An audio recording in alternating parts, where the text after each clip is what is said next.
It's fun finding places on the ship that I can film. We're heading back to our Roman port, Civitavecchia. It's the closest port to the city of Rome, and that's our final destination. We've been at sea almost 13 days. Tomorrow will be 13 days.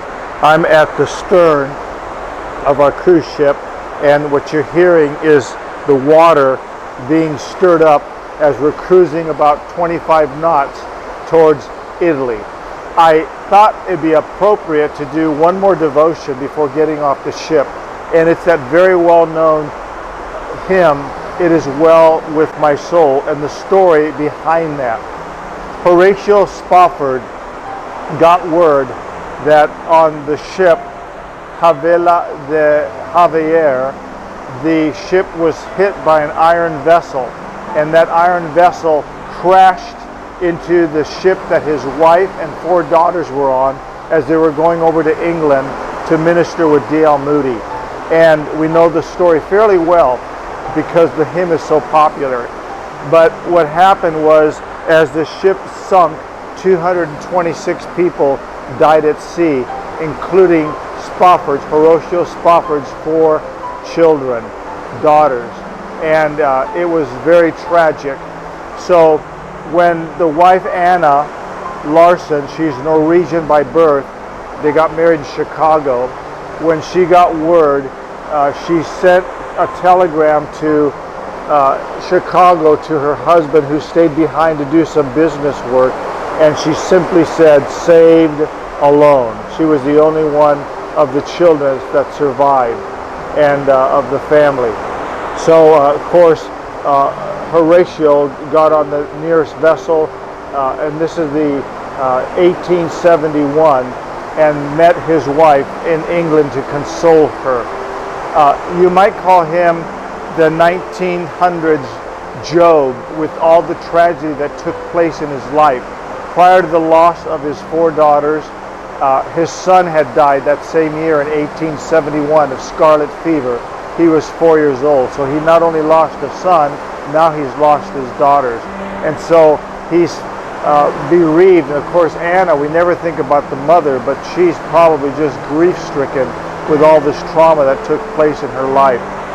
And so on top of all that, in 1871, the spring of 71, Horatio invested large sums of money in Chicago's business district.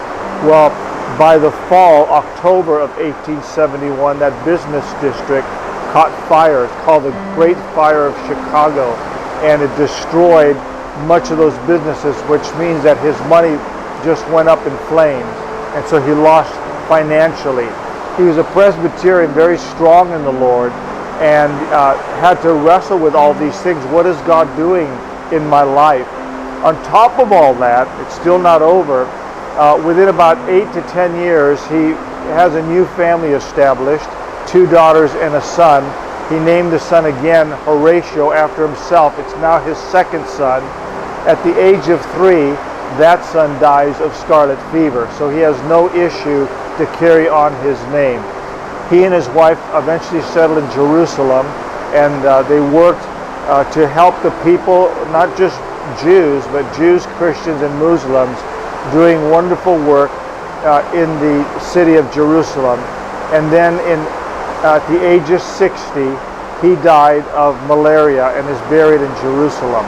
So life is full of dilemma and full of tragic sorrows. And we know that he wrote this most beautiful hymn. He didn't write the music, but he certainly wrote the words. Later on, Philip Bliss wrote, "It is well with my soul." He goes on to say, when life is like sea billows that roll and they roll over you, you can always say, "It is well with my soul." And he understood that. We know the hymn, and you can study that hymn on your own, and each of the 4 stanzas is very significant, dealing with how to embrace sorrow by trusting in the Lord and not losing their confidence, knowing that our eternal home is heaven, not the things here of this earth. We sometimes can get into this mold as evangelical Christians that everything is hunky-dory and it should be well with our soul as long as things are going well. But we have a God that sometimes places burdens and trials and pressures upon us. Where the Scripture says that tribulations and trials will follow us. We can't assume that we're going to have a bed of roses in our life. But what we can do is we can choose to embrace all those trials and take them to the cross as Jesus did with his Father. He embraced the cross. My friend John Elliott wrote a beautiful song called Embrace the Cross, and it deals with that issue, how to embrace the cross in the middle of things that don't make sense. And that's what took place in the life of the Spofford family.